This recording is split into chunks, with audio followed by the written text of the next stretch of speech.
करते हुए मैं सर्वप्रथम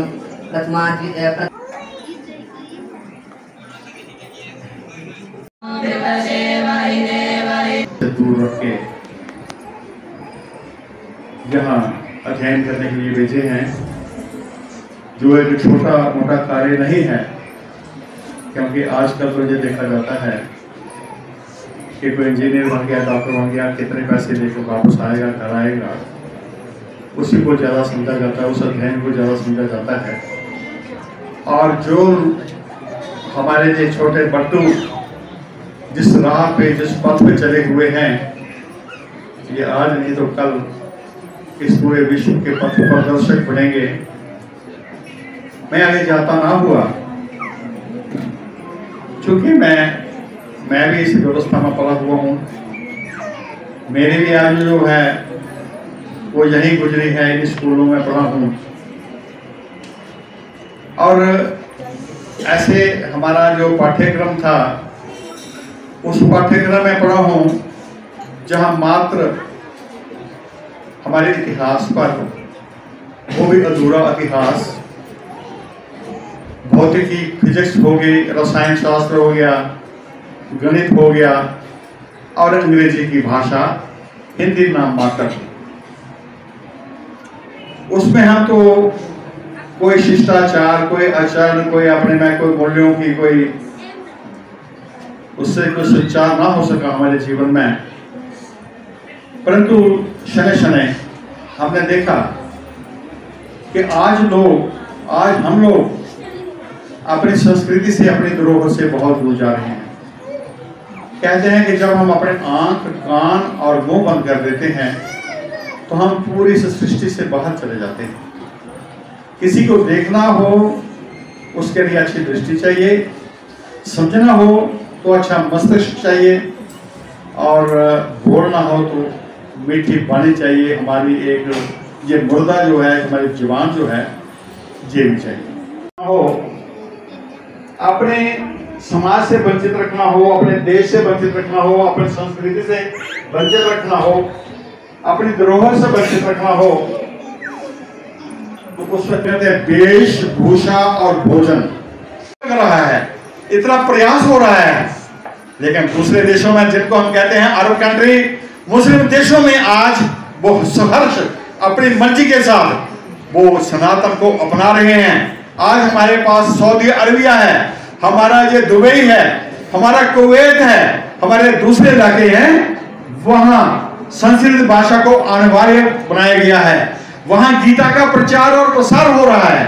क्या हमारा कोई ऐसा स्कूल है जहां आपको गीता पढ़ने की इजाजत हो? आज अगर गीता का एक हमारा सब्जेक्ट है, विषय, अगर स्कूलों में रखा जाए तो हाय तौबा हो जाती है कि गीता को क्यों पढ़ाया जा रहा है। यदि हम रामायण का पाठ, यदि हम हनुमान चालीसा अपने स्कूलों में चलाना शुरू करते हैं तो हाय तौबा हो जाती है। परंतु ये हनुमान चालीसा इंग्लैंड में, फ्रांस में, जर्मनी में, अमेरिका में और दूसरे देशों में बिल्कुल किसी डर के बगैर भय के को किया जा रहा है। तो वो लोग हमसे आगे हैं। क्या कभी आपने सोचा था कि इस सनातन का प्रचार केवल हिंदी से होगा, केवल इंग्लिश से होगा? यह संस्कृत का होगा। जब लोगों ने समझा कि संस्कृत की ऐसी भाषा है जिससे हम तरक्की कर सकते हैं, इसको हम वैज्ञानिक भाषा कहते हैं, जो एक साइंटिफिक लैंग्वेज है। जब कंप्यूटर के ऊपर सॉफ्टवेयर चली तो उस सॉफ्टवेयर को डेवलप किया संस्कृत भाषा में, और उस कंप्यूटर ने संस्कृत भाषा को सबसे उपयुक्त भाषा माना। तो जिस प्रकार से हमारा ये संस्थान, हमारे दूसरे इंस्टीट्यूशंस, दूसरे संस्थान जो कार्यरत हैं इस संस्कृत को आगे ले जाने में, भारत के नाम पूरी दुनिया में रोशन करने में, मैं कहता हूं कि वो दिन दूर नहीं जब हम अपना सिर उठा के बड़े फख्र के साथ, गर्व साथ कहेंगे कि हम हिंदुस्तानी हैं, हम सनातनी हैं, हम अपनी लैंग्वेज को, अपनी भाषा को जानते हैं। मैं सभी से निवेदन करूंगा कि जब भी वो अपने घरों में जाएं तो कोई तो अपना जो ग्रंथ है उसको पढ़े, क्योंकि हमारे ये जो गोरखपुर से हमारे को निकलते हैं, हर घर में रामायण पढ़ा है, लेकिन रखा हुआ है। हमारे घर में सब कुछ है, लेकिन क्या है कि हमारे पास समय नहीं। हम वो बात नहीं करना चाहते जिसको हम कहते हैं हमारा टाइम वेस्ट हो गया। अगर मैं पूजा ना करती तो इस वक्त मैं खड़ के इतने काम कर लेती। अगर मैं रामायण ना पढ़ता तो हो सकता आज मैं शाम तक इतना काम कर लेता। लेकिन हमारे कार्य तभी सिद्ध होंगे यदि हमें संस्कृत भाषा के ऊपर आस्था होगी और हम संस्कृत भाषा पढ़ने के लिए दूसरों को प्रेरित करेंगे। ऐसी हीन भावना अपने मन में न लाएं। हम कई बार देखते हैं हमारे ये बटुक लोग चलते हैं, हम जब इनकी वेशभूषा देखते हैं तो हमारा सिर फख्र से ऊंचा हो जाता है। कई लोग हैं जो इस मटेरियल एज में जिसमें सिर्फ कमाई है वो देखते हैं कि क्या कर दिया। ये वही लोग होंगे कल जिनके इशारे पर पूरी दुनिया चलेगी। तो मैं इतना कहूँगा कि संस्कृत भाषा हमारे प्राण है, हमारी जान है, हमारी जीभ है, हमारी आंखें हैं, हमारे कान हैं, हमारा मस्तिष्क है। यदि हम अपने इस पूरे शरीर को, अपने पूरे इस जिस्म को, अपने आप को एक अच्छा बैलेंस एक व्यक्तित्व बनाना चाहते हैं तो संस्कृत का अध्ययन अति आवश्यक है। इसका प्रचार और प्रसार करें। इसी बातों के साथ मैं अपनी वाणी को विराम देता हूँ। जय श्री राम। हमारे संस्थान के छात्र शमी शर्मा जी को आमंत्रित करता हूँ कि वे आकर अपने विचार प्रस्तुत करें।